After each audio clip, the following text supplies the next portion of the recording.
All right, let's look at the preface to the 11th edition. This massive new edition of Black's Law Dictionary continues the undertaking begun by Henry Campbell Black in 1891 to marshal legal terms to the fullest possible extent and to define them accurately. But more than that, it continues the effort begun with my 7th edition in 1999 to follow established lexicographic principles in selecting head words and in phrasing definitions to provide easy to follow pronunciations and to raise the level of scholarship through serious research and careful reassessment. After nearly 40 years as a legal lexicographer, I can attest that marshaling, defining, arranging, and elucidating the whole of the legal vocabulary, as well as ascertaining the most classic and useful explications of terminology to be found in legal literature, has never been more challenging. This 11th edition, my 5th as editor-in-chief, contains new material on every page, material that will be valuable to a wide range of dictionary users, from students to practicing lawyers to historians. Since becoming editor-in-chief in the mid-1990s, I have tried with each successive edition to make the book at once both more scholarly and more practical. Anyone who cares to put this book alongside any of the first 6 editions, pre-1991 editions, will discover that the book has been almost entirely rewritten, with an increase in precision and clarity. It's true that I've cut some definitions that appeared in the 6th and earlier editions. On a representative sample of 2 consecutive pages of the 6th can be found botulism, Bolsh, mouth, bow of a tree, bought meaning purchased, Brabant, an obscure kind of ancient coin, also called a crocard, Brabanter, a mercenary in the Middle Ages, and Brachium Maris, an arm of the sea. These should not count as legal terms worthy of inclusion in a true law dictionary. Meanwhile, though within the same span of terms, I provided new entries for 4 types of boundaries: agreed boundary, artificial boundary, land boundary, lost boundary, as well as for bounded arbitration, bounty hunter, bounty land warrant, boutique, a specialized law firm, box day, a day historically set aside for filing papers in Scotland's Court of Session, box top license, also known as shrink wrap license, Boykin Act, an intellectual property statute enacted after World War II, Boyle defense, also known as the government contractor defense, BPL formula, also known as the hand formula. In this formulation from burden, improbability, and loss bracket system, the tax term, Bracton, the title of one of the earliest, most important English law books, and Brady Act, the federal law for background checks on handgun purchasers. All the other entries within that span have been wholly revised, shortened here, and amplified there as needed. Hence, the relevant span of entries has been entirely remade. That's emblematic of what has happened throughout the dictionary. The remaking of the book has resulted largely from the insistence on using the principles of modern lexicography, partly from changes in the law and partly from the opportunity for much more thorough research.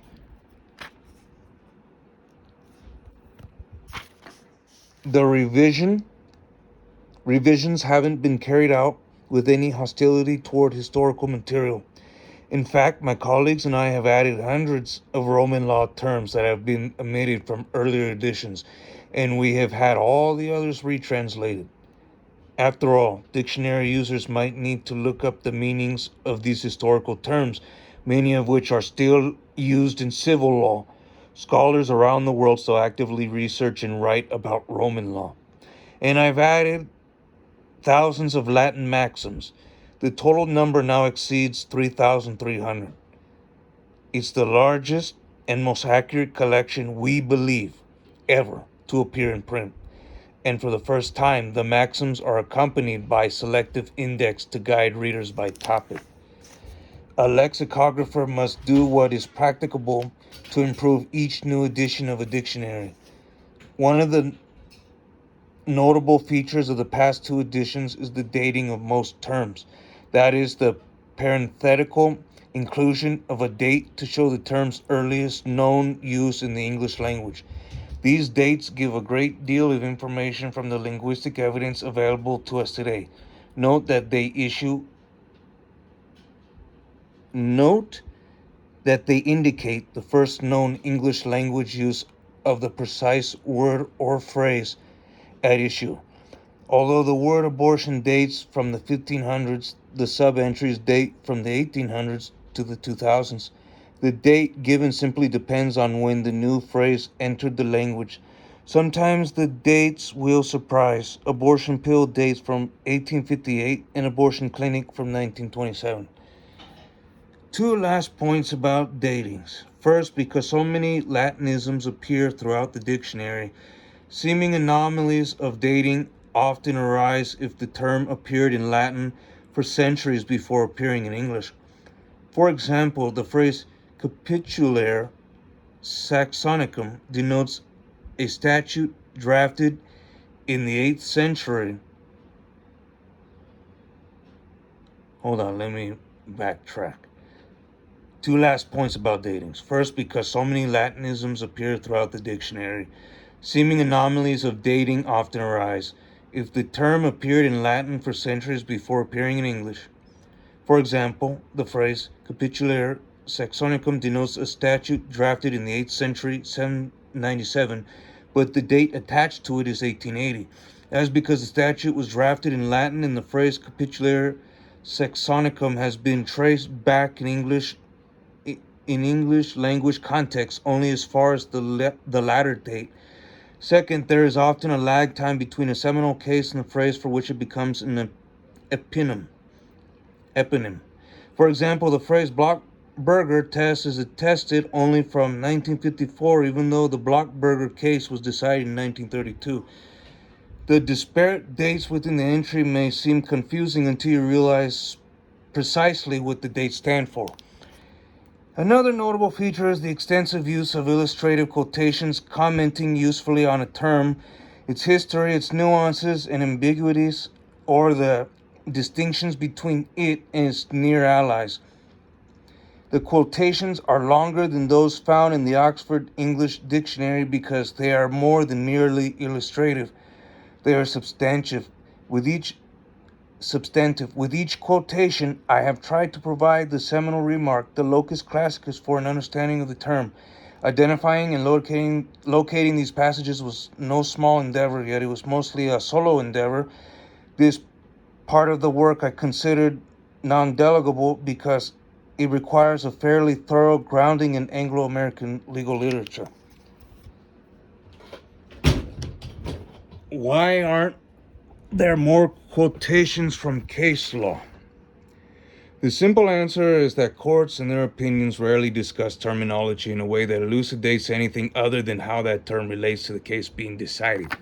Judges are mostly unquotable on terminology because, unlike leading scholars, they haven't spent years grappling with the subtleties of one crucial word or phrase. Instead, they spend perhaps a day or a week writing an opinion that decides a particular case, in the course of which they may discuss a crucial word or phrase. But the discussion is typically context-specific and often statute-specific in a way that makes the comment of local interest only. Contrast that approach with what my late friend Neil McCormick, the Scottish legal philosopher, pithily wrote about the terms lie and social democracy, or consider any of the hundreds of other examples you can readily find in these pages, for which I'll cite just a few representative examples. Holdsworth, arbitration, Docalia, codification, G.W. Keaton, family law, Clapham, human rights, Black, interpretation clause, Williams, justification, Plucknett, murder, Liber, nation, Story, promissory note, and Paton vested.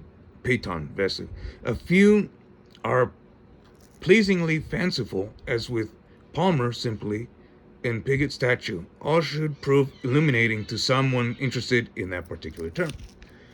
The authors of these quotations lend the book of a good deal of historical depth.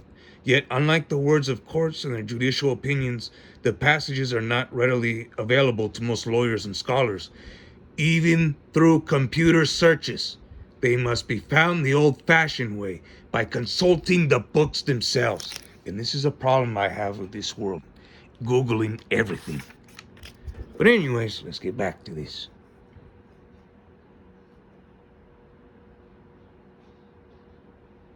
Librarians and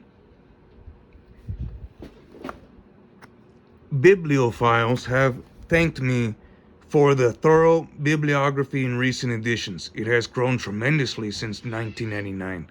Although the sources listed there are not the only classics in legal literature, they are among the best on questions of terminology, nuance.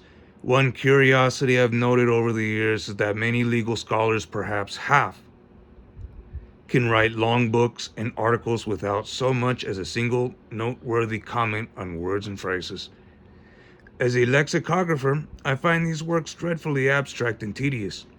Other legal scholars are almost obsessed with words, how they are used, what they mean or should mean, and their history. Glanville Williams comes to mind as the archetypal example. Consider his examinations of assault and carelessness quoted here.